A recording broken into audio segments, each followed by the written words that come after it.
there is no excuse for how mismanaged and how negligent the Colts have been at this position since the end of last season.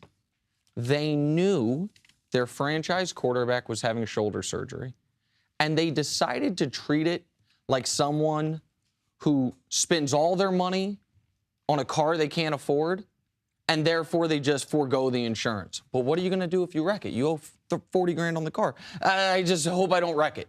No. But what are you going to do if you wreck it? I mean, I guess probably declare bankruptcy or move to Tijuana and change my name. But I don't know. But I ain't got no backup plan. The Colts had no backup plan when there was a backup plan sitting out there, and he's still sitting out there. There is no reason to not have Colin Kaepernick on this team. You want to tell me why the Jaguars don't have him? We're still seeing if Blake Bortles can turn into something. Fine. You want to say why the Texans don't have him? We drafted Deshaun Watson. We're going to go with him sometime soon, if not already. Fine. You want to say why the Broncos don't have him? We believe in Trevor Siemian. Fine. The Colts believe they could win not only their division, but a championship with a healthy Andrew Luck. It ain't going to matter if they're 0-5 when he comes back. And I understand, systems in the NFL are so complicated. There is no system in the world that is so complicated that Scott Tolzien is a better option. You can run the six plays from Tecmo Bowl. There's no NFL offense that Scott Tolzien is better than Kaepernick. Yes, I would agree with you. I would rather sign Kaepernick the day of the game. So you got 4 plays, and you're going to say out loud to the defense what the play is. Slant right, deep left. What Scott Tolzien has never been good. He was mediocre at Wisconsin. His quarterback rating for his career is identical to Jamarcus Russell's, and the Colts are just running with it. It's an embarrassment for that team and a borderline embarrassment for the league when Cap is sitting right there, CC. And it's totally irresponsible. Now, I believe Cap should be playing in the league. I believe there's certain systems he's a better fit for. I know the Colts only recently, last week, traded for Jacoby Brissett. So I can understand why moving forward. Scott Tolzien will not be the quarterback for them. But it speaks to the overall lack of competency at some high levels in the NFL. Because for me, when you have Andrew Luck and he has a serious surgery in January, there is probability he will miss all the offseason and part of training camp. And to think you could do anything with Scott Tolzien in the NFL, that's irresponsible. So I understand why they made the trade.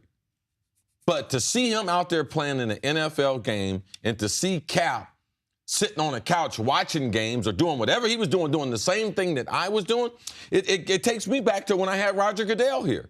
These are the best players in the world. And when I turn on the TV, that's what I expect to see. I don't expect to see guys who weren't even good in college. I wouldn't even pay for Scott Tolzien to be my quarterback in college or to watch him play in college. He was undrafted out of Wisconsin. When did Cam Newton have his shoulder surgery? March.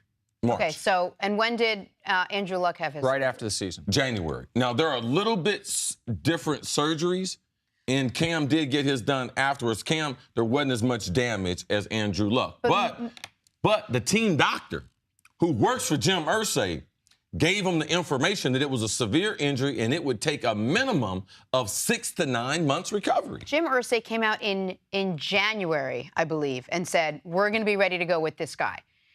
Now, I know he said things in the past that you may or may not want to jump on him for, but maybe this team believed, from whether it was right or wrong from the doctors, that they would have Andrew Luck ready to go the same way Carolina had Cam Newton ready to go and didn't make a backup. No, wait a second. First of all, let me get that one.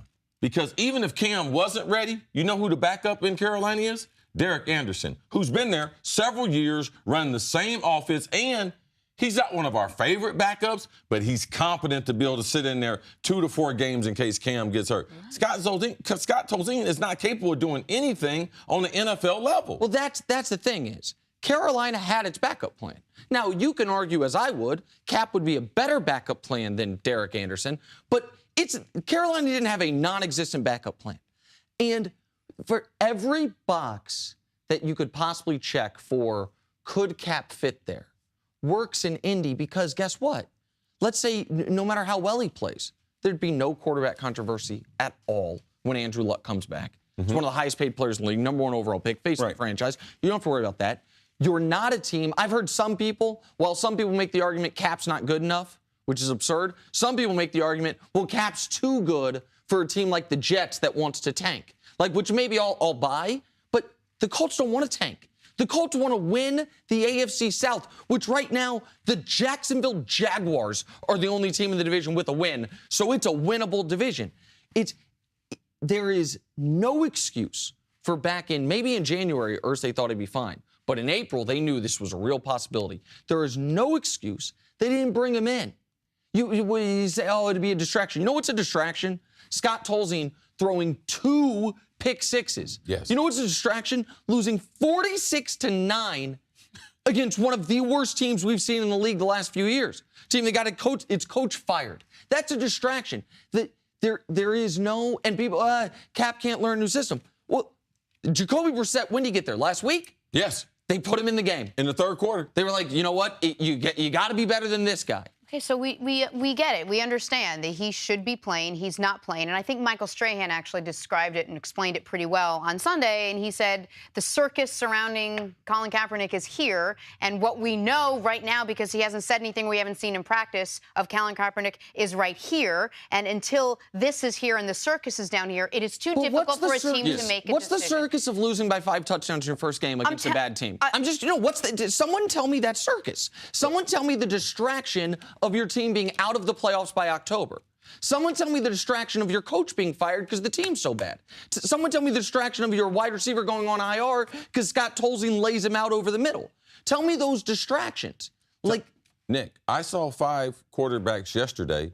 Yeah, it was a circus, but it wasn't the act. It was the elephant maneuvering right in the middle of the Big Ten because that's what they look like. The circus is when you can't play. When you can't play and the other 52 guys are held prisoner because you have no chance to win the game. So only thing they had was a chance to win the coin toss. After that, the game was a wrap. And there was no... Now, that's a circus. I understand. I'm just trying to get some insight into why some of these owners would choose to perhaps take a chance at losing or putting someone who may not be nearly as talented as who you think Colin Kaepernick is out there instead of bringing Colin Kaepernick in. Maybe for the exact same reason that Kaepernick's being criticized, except it has nothing to do with like trying to, create a more just place, because they are putting their politics ahead of their football, because they are not most interested in putting out a winning team. There is no explanation for Scott Tolzien you go into a season knowing Scott Tolzien's going to be your starter. That happens because the only time Scott Tolzien has gotten to play prior is because multiple quarterbacks were hurt. Aaron Rodgers was out, then Seneca Wallace was out, and oh my God, we got to go to Scott Tolzien, who's just here because he went to college close by. He's not a young player. He's not a promising player. There's no potential there. And we're killing Scott Tolzien. It's not his fault he's Scott Tolzien. Like, Scott Tolzien is Scott Tolzien, but he knows what he is. Thanks for watching. Subscribe here to get the latest from the show. Also, be sure to check out more of the best clips from First Things First, or go watch a few segments from other shows on FS1.